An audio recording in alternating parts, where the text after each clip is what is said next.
So we're continuing with Sibiya's testimony. This time around, we're going to look at this controversial issue around Sibiya. Sibiya has a lot of allegations against him.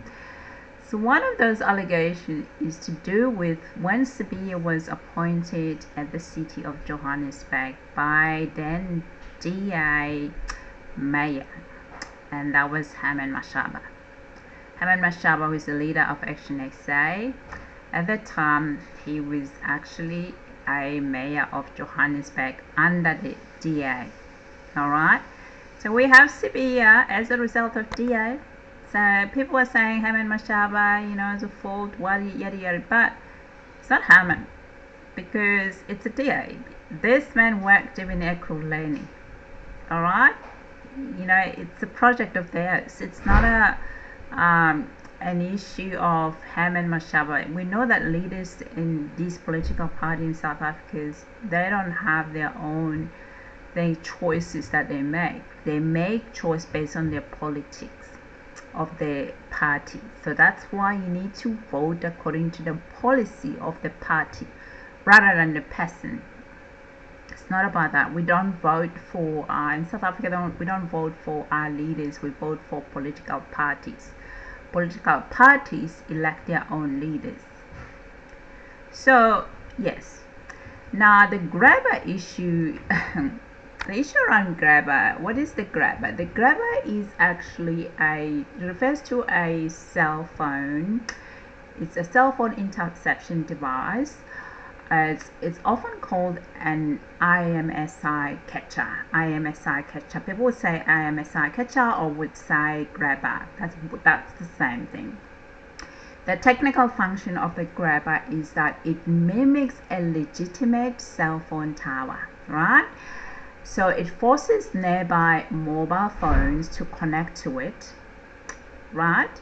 So it captures. That's why it's called grabber. The name grabber. It captures the IMS numbers, meaning that the unique SIM card identifiers that identify who this phone belongs to, and then it's also can actually extract the call metadata, who called the person and the conversation therefore. In some cases, they can actually call the content or SMS. Yeah, that's what the IMSI catchers do. So they can also determine where the actual phone is, that device location, where is it, and the data. So very much intrusive, and it would undermine privacy, confidentiality, and dignity if this device is used without people knowing that it's been used on them. Alright, unless it's for lawful reason, for criminal reason, whereby the police needs to go to the court and present a case why they need to use it. Okay, so it's used by very high state security in some cases. But it's alleged that Sibiya, while working in the office, in the Mayoral Johannesburg Mayoral office, in what they call it a war room, he had set up something called a war room there to try and stop the crime, according to Sibiya. That's what he said. And then he actually ordered these devices.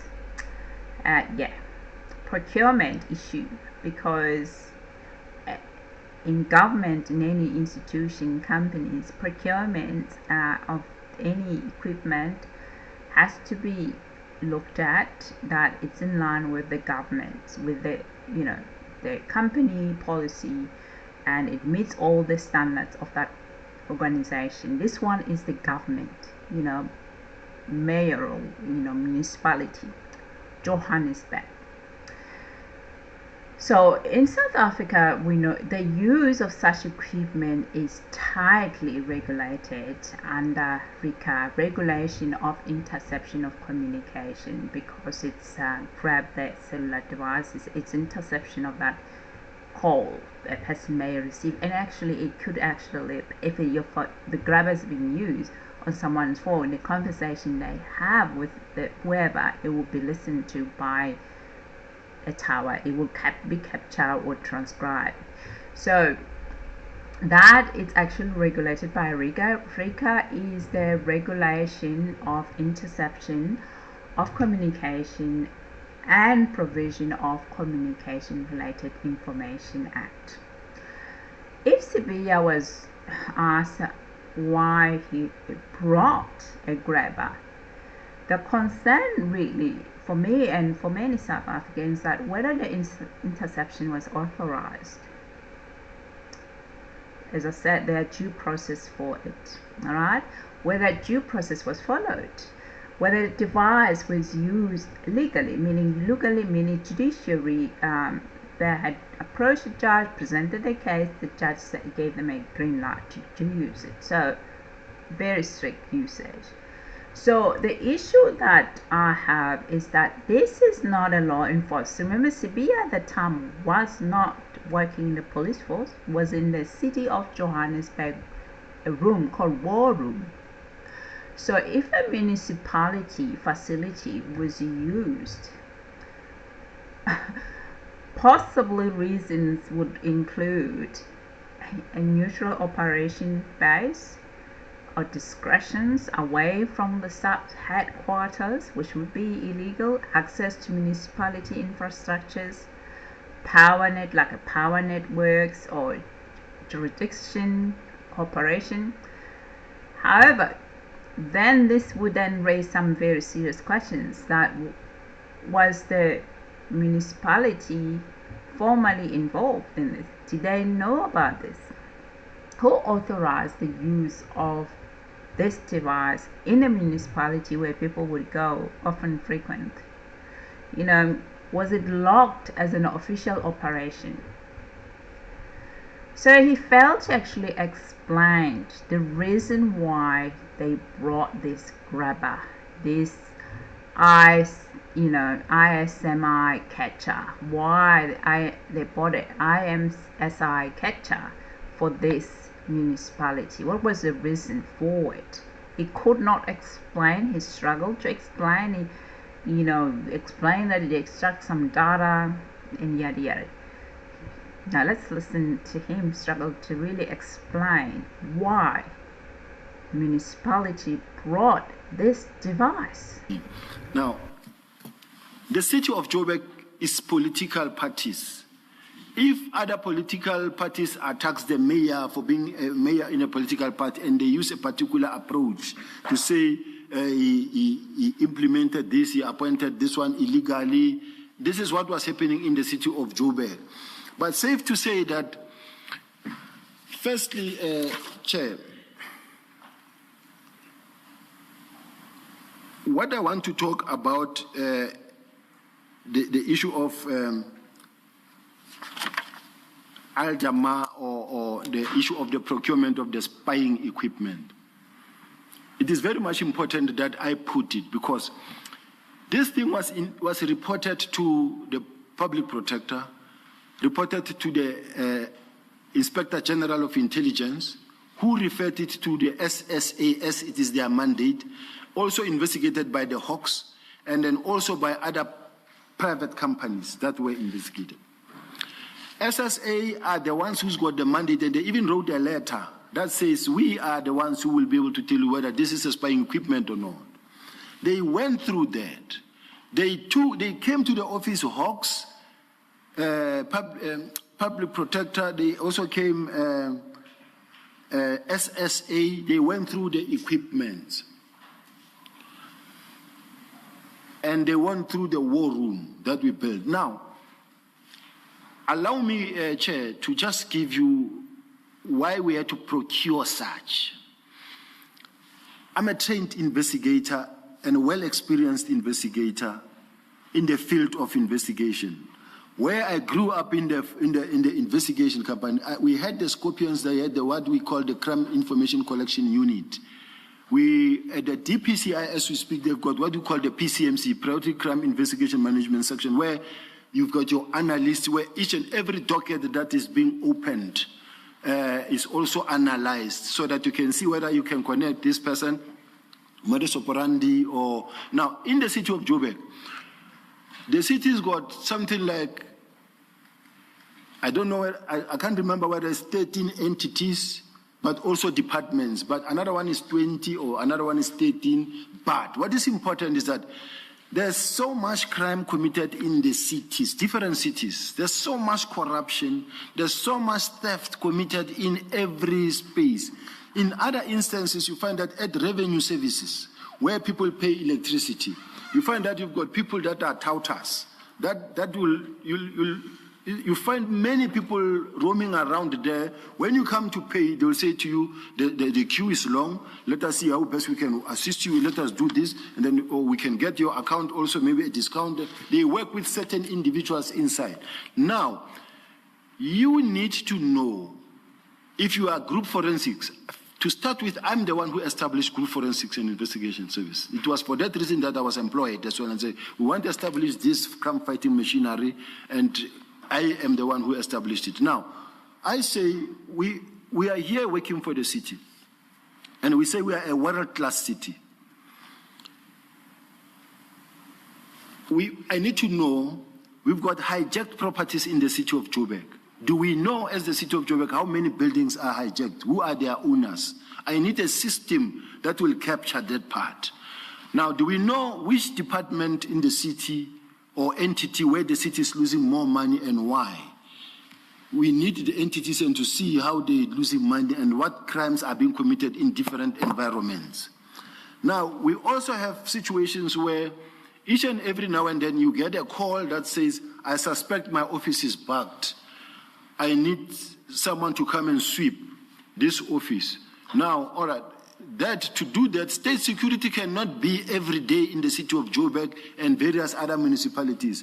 Now, what the state security did, they trained each and every department of government, even in the municipalities, they will train what we call a security manager, who has done information information management, MIS document, a minimum information security standard document that you will implement. Whether you're talking about document security, about information security, physical security, all those things. Now, in my case, I say, all right, now we've got a lot of theft of laptops, theft of city assets. Now, I said, let's go and do a benchmarking.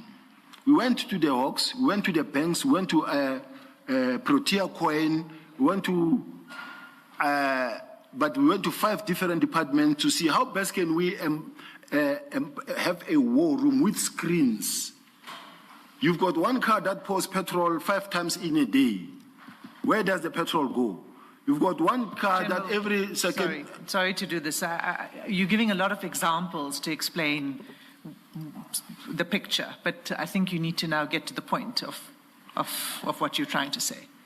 Chair, in all fairness, this is a burning issue at the city of Joburg. And every now and then I'm being accused of having procured the spying equipment. And I'm trying to give a background of all the things that led to me. I want the chair, and I want the public, and I want the city to know that it was not spying equipment. It was equipment that should monitor what is happening, all the crimes that is committed in the city of Joburg. It was the equipment that says, if you have this case and this case, it's garbage in, garbage out. Once you put information in this computer, it must tell you that this case relates to that case and that case and that case. Or once you put this name here, this person is involved in that crime and that crime and that crime, and in this department, this car is the one that is pouring petrol 10 times in a day or what. Now, even other cities were benchmarking from the city of Joburg, because we were trying to make sure that we fight crime in totality. And as I was giving you about the backing of the offices and everything, is that the city was also losing more money. In a sense that every now and then when a new MMC or a city manager or a executive director wants to say, my office I suspect is bugged or something is happening in my office, coming. Now you have to employ a private company, you pay 35,000 to 40,000 rand every now and then. Then we say, but the city is losing a lot of money. This equipment, then we have an engagement with state security that it is this security that this device that you check whether there is any listening device, is there any bomb? Now, that the city can own. Now we ask state security to say, this you can have, this can have, this can have, this can have, and they have people they trained. Now we had that. Now, those were the equipment procured. And then those equipment were not procured by myself. There's a committee that deals with finances. It must go through the process, even the city manager. But worst of all, the person who signed, I've got documentation, who signed for the procurement of those things is the wife of the city manager, who is the one who turns in turn and says, I procure spying equipment. And she's the one who procured and who signed. I've got But who suggested the purchase? Was it not you after that benchmarking exercise you referred to? I suggested, in my case, I'm building capacity for the city to be a world-class city. I copycat like what the DPCI has to say, we have this environment, now we need to make sure that we know what is happening. Every case that we have, we need to know that this case is not, we're not dealing with a syndicate or we're dealing with an individual case. That is the basis for which we had to procure such. It was just a crime-fighting machinery, nothing to do with spying. But of importance, the state security said there's no spying equipment. They keep on talking about the grabber. There was no grabber ever procured anywhere. And even now, there's no grabber, even in the paperwork. What capabilities did the machinery have? The state security is said is just I wanted to use the exact word in the report, Chair, but what? No, you say you recommended the purchase of the machinery. I'm asking you what the capabilities of the machinery were or are. It was that does not require the report. Yeah, it was just a preventative measures to see that you are not being listened to, or you are not, or there is maybe others. It was cameras and video cameras. It's just a lot of equipment that we needed. But for example, I'm thinking, why would CCTV cameras not have been sufficient? Why this machinery? That's why I want to understand the special capabilities. A CCTV camera, Chair, most of the CCTV cameras, you find that they've been disabled or they don't work. And then in your own office, as a city manager or as mayor or whoever, you won't have cameras all the time in your office, but you suspect that there are things planted in your office. But it was just a counter of such things and within the law. And the SSA even said it cannot even be repurposed to be a listening device or a spying equipment.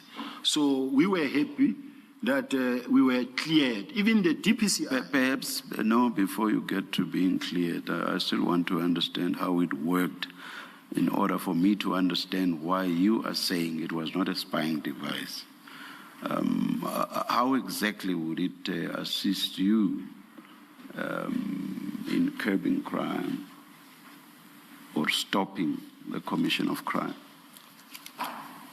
May the Chair repeat the question? I heard what the Chair is saying, but I was just trying to also think, in my mind, I was trying to see if I can get that SSA. You see what I'm trying to get at is, would you plant something in someone's office to be able to see who they meet with and for what purpose?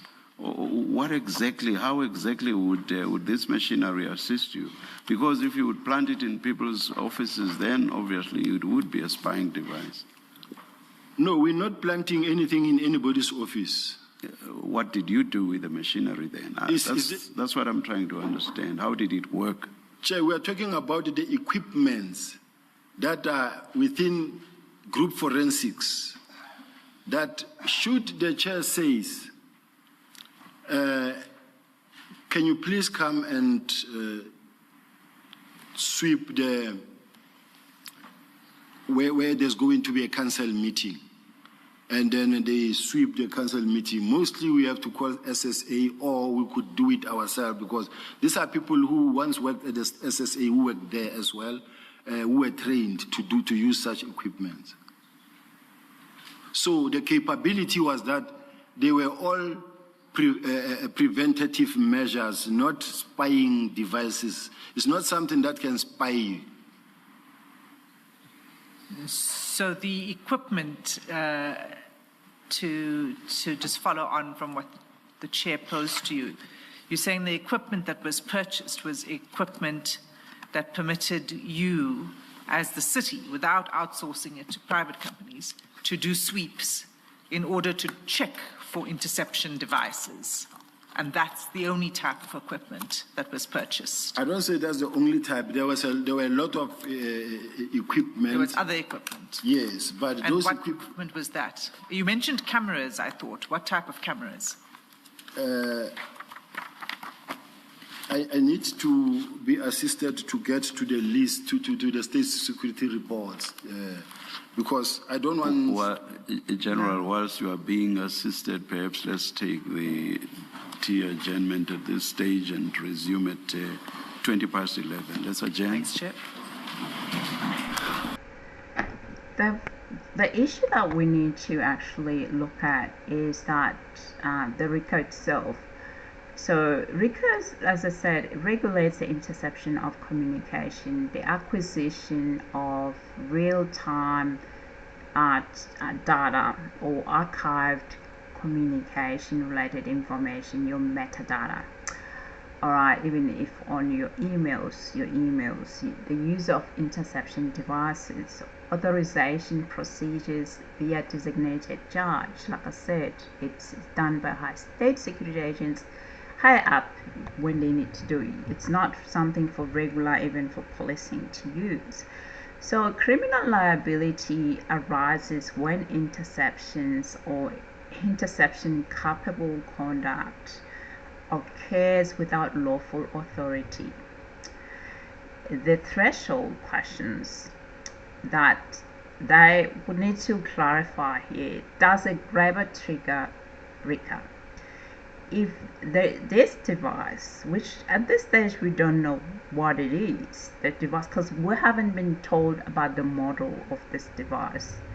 We're told that there's a letter that Sibiya will be reading, that he claimed the letter comes from SSA, and actually it clears the devices that it's not a grabber, but it doesn't mention the model, it only gives the website. So that's a problem. Why the website? We need to know the model. We need to know everything about that device. What was it at the time?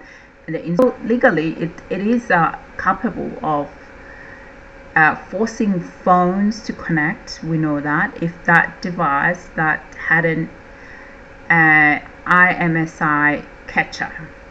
We can only know if it had IMSI catcher if we knew about the serial number, the model and the serial number. To just say that it's not a grabber, it's not good enough for me. So we need to know it's the model number, what it is, the manufacturer, the model number, to be able to determine that itself, the device has this capability of IMSI catcher. So we need because we know if it has the IMSI catcher, so it can force the phone to connect. It can capture the IMSI numbers of that person's phone. It can capture the metadata. It can potentially intercept calls content by listening to the calls and recording those calls without a person knowing. All right. So under RICA, really, interception includes any acquisition of the context of a communication in transit. Any acquisition of a content of a communication in transit, it is it's actually a RICA. So if you record someone on the phone, that actually you are intercepting. So even capturing metadata, communication related information requires lawful authorization. All right, so we know that he tried to explain it somehow that it's not a grabber, but he couldn't explain why he bought this device, why he wouldn't use a normal, CCTV, for example. Yeah. So if the devices causes a phone to attach to it, that may qualify as interception. And even if it stated purpose that he bought it was just in that war room doing other stuff that he tried to explain, couldn't explain properly, but even if it actually he didn't use it for that, but if it actually, the device, the model itself actually has that capability, it's actually interception. All right, so even if he stated, like he said, they were trying to sweeping, they were doing, the purpose was sweeping. So criminal exposure really hinges on these issues, that whether any data that was acquired, whether the acquisition was authorized. Okay, so we know the offenses under RICA are they're very clear and straightforward, that unlawful interception. So if interception occurred without designated judge's direction, this is a criminal offense, as I've alluded. Intent is required, knowledge that interception is occurring. All right, so penalties include fines or imprisonment. So if Sibiya used a grabber that was activated in a room called a war room with civilian phones present, meaning all council and council staff, the commission really asked, was judiciary authorization obtained? If it wasn't obtained, then potentially contravening that act. Okay, it would be potential contravention of that act. So the possessions of it or use of interception device. So that one, it means that possession or use of that device. RICA also itself criminalized unlawful possession. So Sibiya is not authorized to hold a grabber. Municipalities are not authorized to hold a grabber. Police are not authorized to hold a grabber. They are state use, very high up a state security agency. Now RICA, or crime intelligence, Timisani Kumalo probably would be that person, would be able to authorize that, but they need to go to judges and request that authorization to use it. So RICA also criminalized unlawful possession, the manufacture or sale or use of interception device. If the device was actually deployed outside lawful authority, the user lacked legal mandate. So if that was a grabber, so that would mean that Sibiya and the Johannesburg Council, they lacked that legal mandate to use it. There was no operational authorization for them to use it. So then the exposure may rise that under the device use provision, which is actually it's like the device belongs to SAPS or SSA, okay, and was lawfully issued. However, lawful ownership does not equal lawful use. Even if the device belongs to the SSA, having given this device does not equal to lawful use. All right, if in fact this thing, it has the catcher, all right, the grabber in it. Okay, so he did say that they use it for sweeping defense. His reason for it was sweeping. Now we only use it for sweeping for bags.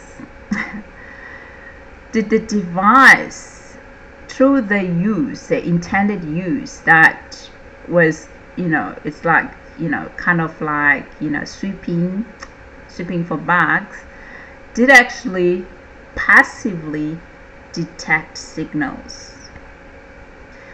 Or did it actively simulate a base station and cause phone attachment? Was any data stored? Was metadata logged?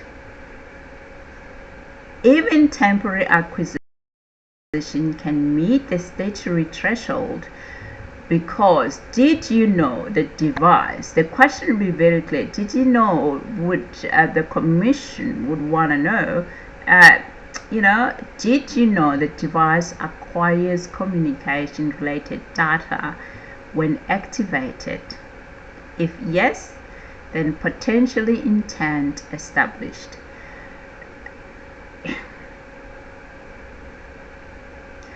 So the authority, Sibiya's authority at the time, he was not a deputy national commissioner for crime prevention, yada yada. He was just linked to municipality, City of Johannesburg.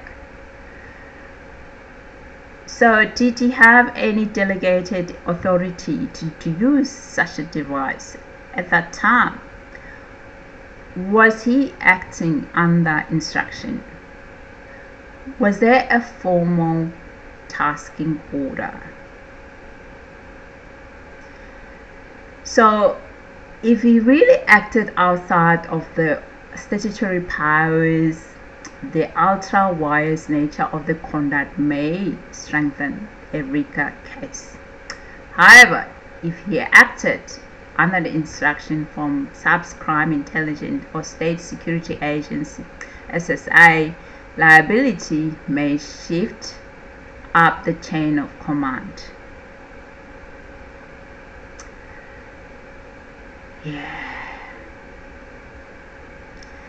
So this one with the RICA, it's a quite extensive, very much so. That it's a lot of questions that we still want to know about it. What is the issue around this stuff, that around this acquisition of this device? Why would such device be acquired in municipality setting? What was the reason for it, and why was it purchased outside of a procurement, state procurement, manufacture of such devices? That's another question for it. So, well, he did provide that they wanted to sweeping stuff. So what can we sweeping really in security practice? A sweep, often called a technical surveillance countermeasures, TSCM.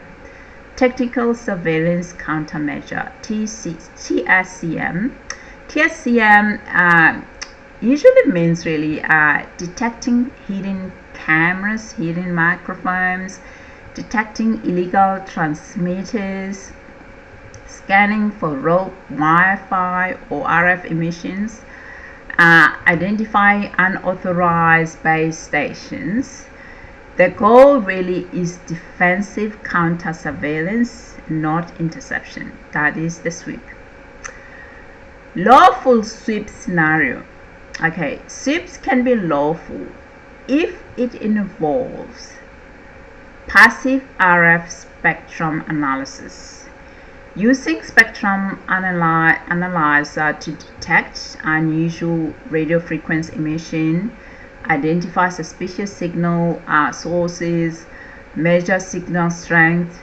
This does not intercept communication. It only observes electromagnetic activity, right? Physical inspection, so checking for hidden recording devices, inspecting wiring, or using non-intrusive detection tools. No interception risk there. Non-interactive base station detection. So if equipment merely detects neighbor cell phone towers, and identifies anomalous tower IDs, some anomalies around that tower IDs, does not force phones to connect, then it may remain outside RICA authority if it doesn't do that.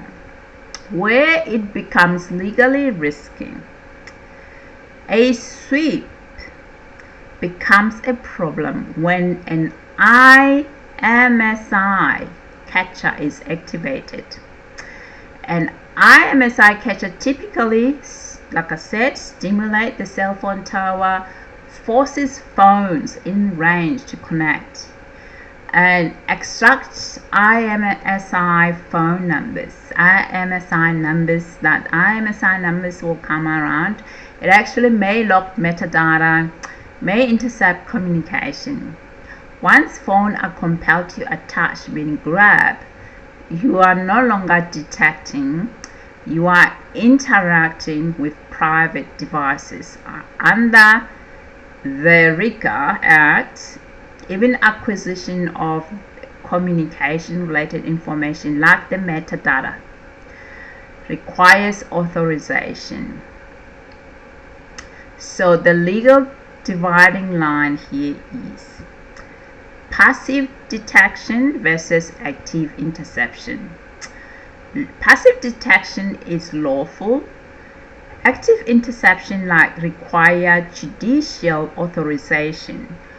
So passive detection example will include observed emissions, and the active interception would then compel the device to interact. So also the passive interactions doesn't include any data acquisition, while the active interception will then acquire some data, so the data acquisition occurs.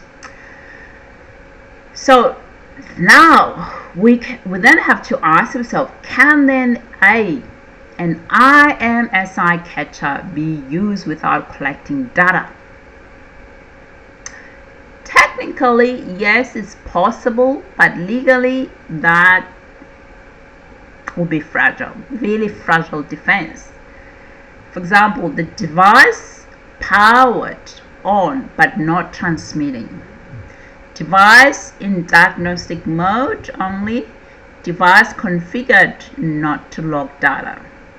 The configuration will depend on.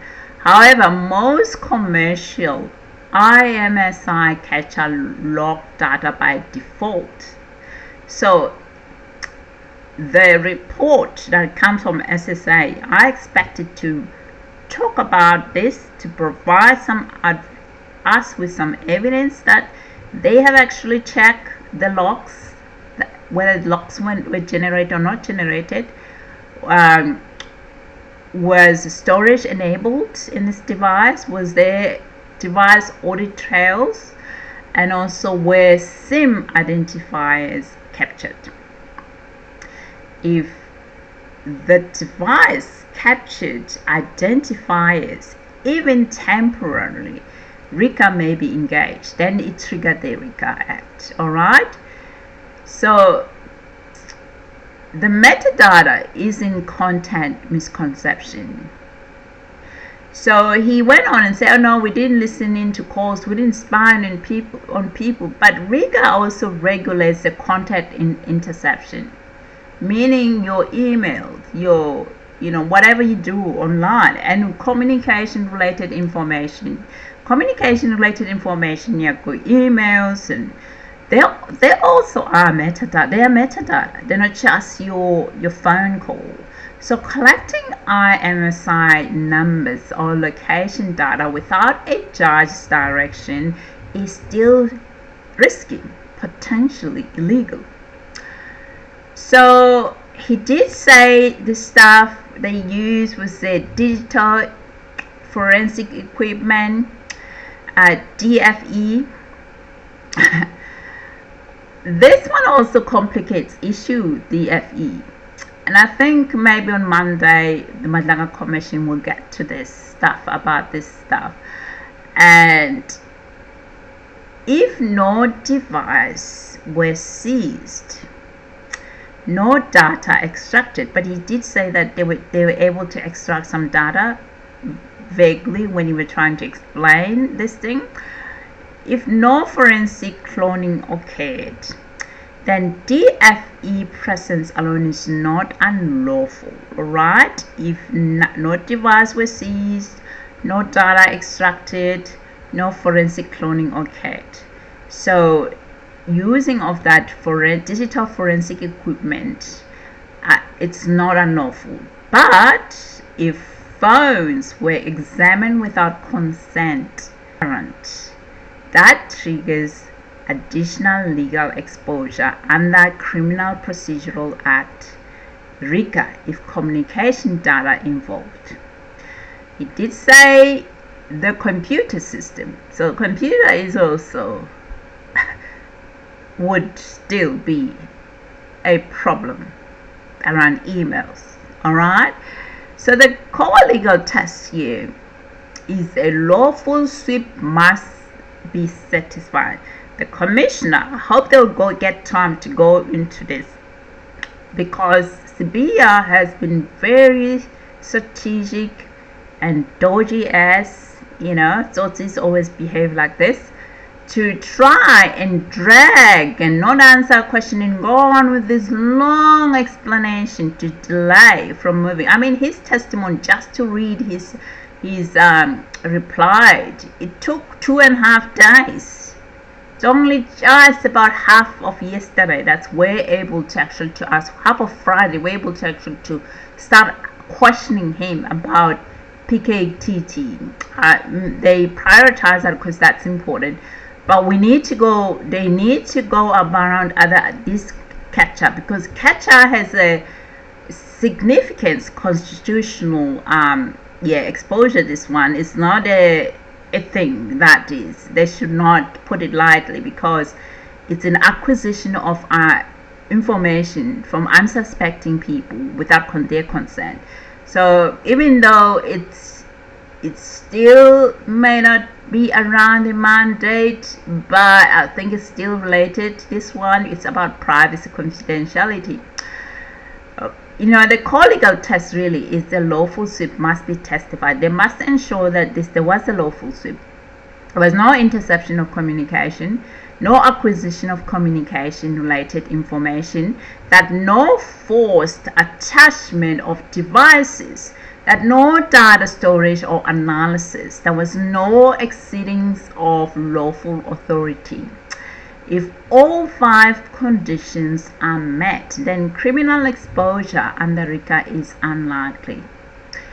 Now, practical reality in high profile inquiries, it's got its own ugly head. Yeah. So the issue that I have with this issue about Sibiya brought in a letter. So we're going to listen to him speak about this letter that he claims from SSA. Let's listen.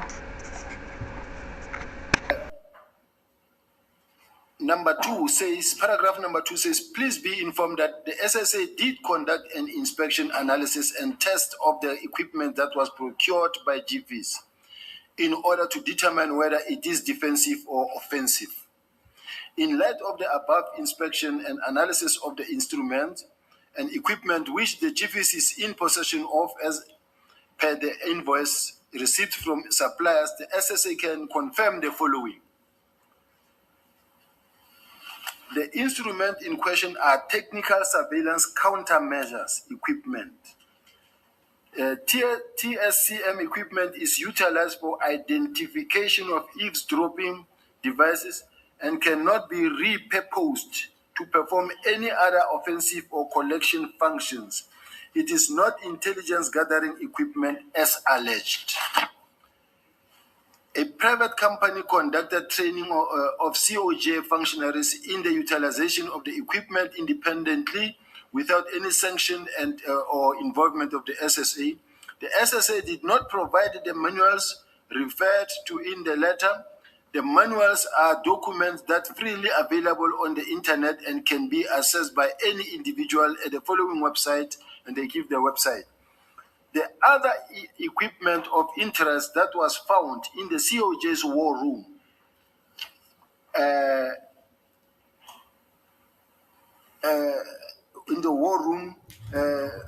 during inspection is a digital forensic equipment. Digital forensic equipment is the science of acquiring, preserving, retrieving, and presenting data that has been processed electronically and stored on computer media and is governed by Electronic Communications and Transaction Act 25 of 2002 and does not fall within the domain of intelligence service laws. It is normally utilized during criminal investigations. In light of the above, the SSA would like to conclude that there was no contravention of its electronically and stored on computer media and is governed by Electronic Communications and Transaction Act 25 of 2002 and does not fall within the domain of intelligence service laws. It is normally utilized during criminal investigations. In light of the above, the SSA would like to conclude that there was no contravention of its governing legislation as alleged in the letter. That's what I wanted to read, Chair. Okay, thank you, General. Just for the sake of completeness, a quick question. These inspections took place at the GFIS offices? Yes, Chair. They all came, gathered at the offices, opened the war room, asked for a paperwork, take each device, compare with the invoice, go through it. They took them to go and inspect them. Then a report was reported. And this was reported by council. It was not done because I wrote a letter or what.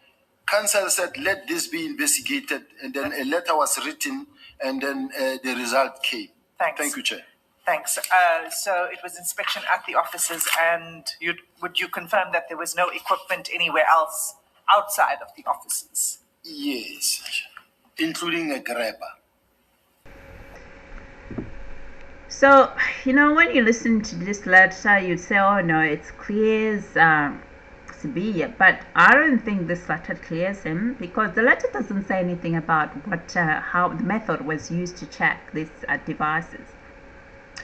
It just says it wasn't. It talks about a technical issue but doesn't explain the technical issue. And it doesn't give us a methodology. And it's very important, this one, because we then need to verify the methodology, independently verify the methodology that was used. And also the letter doesn't say who actually wrote this letter, what is the qualifications of the person that wrote this letter, and how they went about looking at these devices to ensure that these devices they did not have the IMSI catcher, the grabber in it, capability, functionality of it. Yeah, this one here, because the only thing that would be able to satisfy us as citizens that this thing did not have IMSI is that it's the manufacturer. To find out the manufacturer, going to the website is like going to what? A website that sells electronic. What are you gonna do there? You're just gonna look around what stuff they sell. You see why I'm really pointing out this letter probably was written by Paul O'Silverman. It was not written by an expert because it doesn't really tell us what is actually a model of this device. What was the model of this device? The manufacturer data sheet or user manual, because they should give us the manufacturer data sheet. They cannot give us just a website. Like I said, it'd be like going to a shop that sells electronics and you expected to go there and look. What are you going to look? What are you looking for? Because these people think we're dumb. They think we're dumb cop. What are you going to look in that website really that they're given without actually being told what is the manufacturer data sheet of that? What is the actually the model of that device, the the hardware. Okay, because that's when you can actually be able to determine whether or not this thing is not a catcher. All right, the IMSI or IMEI. The IMEI is International Mobile Equipment Identity. The IMSI is International Mobile Subscriber Identity. So it is important that they actually tell us what is actually a device. What is actually this device? The model of the device. So when you know the model, then you would then have a look the serial number as well, and they need to make it public. Because the purchases wasn't the municipality taxpayer money to buy this stuff, so we should be able to see the invoice and related to the device, what it was, the device, the model. Because you don't buy a thing, then they give you a website. You actually have the actually invoice would have the details, specific details of the model of that device. It's interesting that this letter doesn't have that. The letter that tells us about technicality, it leaves something so crucial, so important, that can clear these things once and for all, whether it was a catcher or it was just something like didn't have a capability. So the letter, yes, it claimed from SSA, probably written, but I do not trust the content of it, and I don't believe the person that wrote it is an expert, and I don't believe this stuff that it was done properly, because it failed to provide the basic information to us that what was the model of this device, the model itself, and so the serial number of it. So we then can look at it ourselves, and also the invoices, match it with the invoices of how many were purchased. Did actually look at all of them that were purchased, because the invoice would say how many were purchased, and when they check them, they need to check all of them.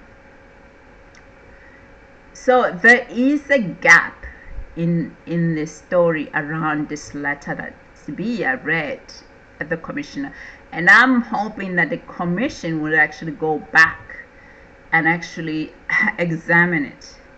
We'll thoroughly examine it and look at all the stuff about the person that wrote the letter and what is the gap in it and what information is outstanding around, because it is serious. It's very serious, this stuff about the grabber. Okay, because we're dealing with someone with serious allegations, alright? Serious allegations. So we better be safe than sorry, because we would really need to be, we'd be very happy and appreciative if this is a letter had really a report that demonstrate expertise, meaning that had all the information required to demonstrate they really tested this device around the serial numbers, the model numbers, the firmware version, the attached manual, and the signed technical certification of it at that time. So now we're just getting just a letter, you know, a letter that Sibiya reads. After I've listened to his testimony, this person just lies, and it's so shocking that a person like this is in the police force.